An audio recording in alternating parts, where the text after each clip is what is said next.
আসসালামু আলাইকুম। সমাজ কল্যাণ মন্ত্রণালয়ে নতুন একটি নিয়োগ বিজ্ঞপ্তি প্রকাশিত হয়েছে।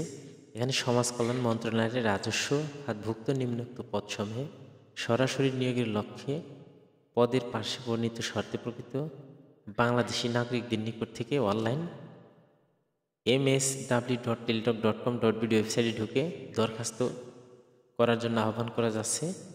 এখানে ক্রমিক নং 1 60 মুদ্রাক্ষরিক কাম কম্পিউটার অপারেটর গ্রেড 13, 11,000 থেকে 26,590, 30 বছর অনূর্ধ্ব। তবে বিভাগীয় প্রার্থীর ক্ষেত্রে বয়সসীমা 40 বছর পর্যন্ত শিথিলযোগ্য। পদের সংখ্যা 7টি।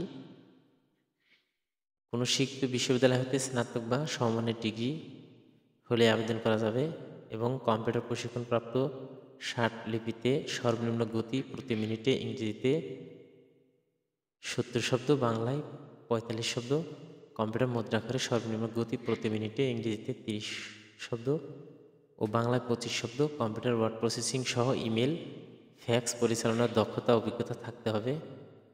ক্যাটাগরি 2 কম্পিউটার অপারেটর গ্রেড 13, 11,000 থেকে 26,590, 32 বছর বয়স হতে হবে, তাহলে আবেদন করা যাবে। পদের সংখ্যা 4টি।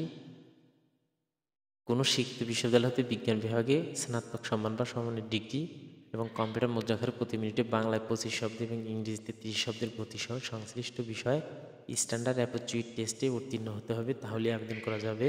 3 নম্বর ক্যাটাগরি অফিস সহকারী কাম কম্পিউটার মুদ্রাক্ষরিক গ্রেড 16, 9,300 থেকে 22,490, অনূর্ধ্ব 32 বছর বয়স। তবে বিভাগীয় প্রার্থীর ক্ষেত্রে 40 বছর পর্যন্ত শিথিলযোগ্য, অর্থাৎ 40 বছর বয়স হলেও আবেদন করা যাবে। পদের সংখ্যা 2টি। 4 নম্বর অফিস সহায়ক গ্রেড 20, 8,250 থেকে 20,010, 18 থেকে 32 বছর বয়স হতে হবে, তাহলেই আবেদন করা যাবে। পদের সংখ্যা এখানে 4টি। কোনো স্বীকৃত বোর্ড হতে মাধ্যমিক স্কুল সার্টিফিকেট বা সমমানের পরীক্ষা উত্তীর্ণ হলেই আবেদন করা যাবে। এখানে অনেকগুলো শর্তাবলী রয়েছে। 1 জানুয়ারি 2025 তারিখ প্রার্থীর বয়সসীমা বিজ্ঞপ্তির 3 নং কলামের বর্ণনা অনুযায়ী হতে হবে। বয়স প্রমাণের ক্ষেত্রে এফিডেভিট গ্রহণযোগ্য নয়। এখানে আরও অনেকগুলো শর্তাবলী রয়েছে, এগুলো ভালোভাবে দেখে নেবেন। আবেদন পূরণ সংক্রান্ত শর্তাবলী। এখানে পরীক্ষায় অংশগ্রহণ ইচ্ছুক প্রার্থীগণ অবশ্যই আবেদন করতে হবে। আবেদন করার জন্য msw.teletalk.com.bd ওয়েবসাইটে ঢুকে আবেদন করতে হবে।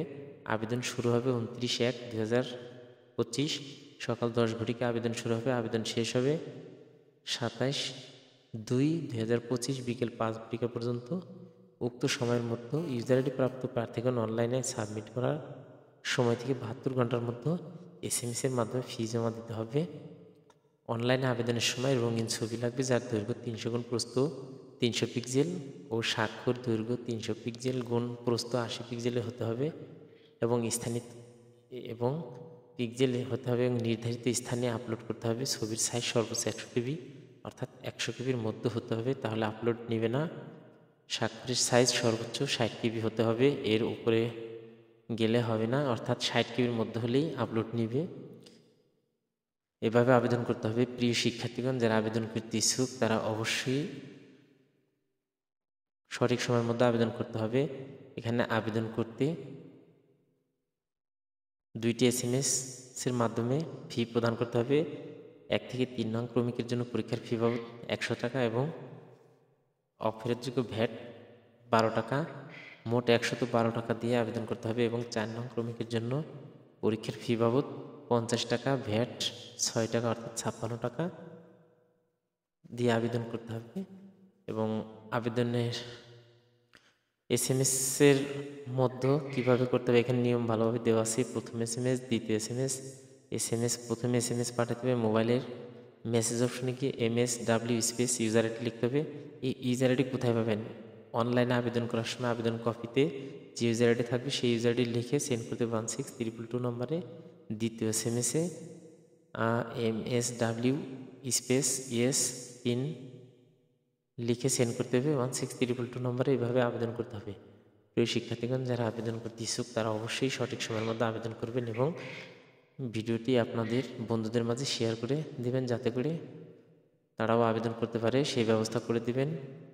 আবেদন করতে আবার বলছি, আবেদন করতে msw.teltalk.com.bd ওয়েবসাইটে ঢুকে অ্যাপ্লাই নিতে ক্লিক করে আবেদন করতে হবে।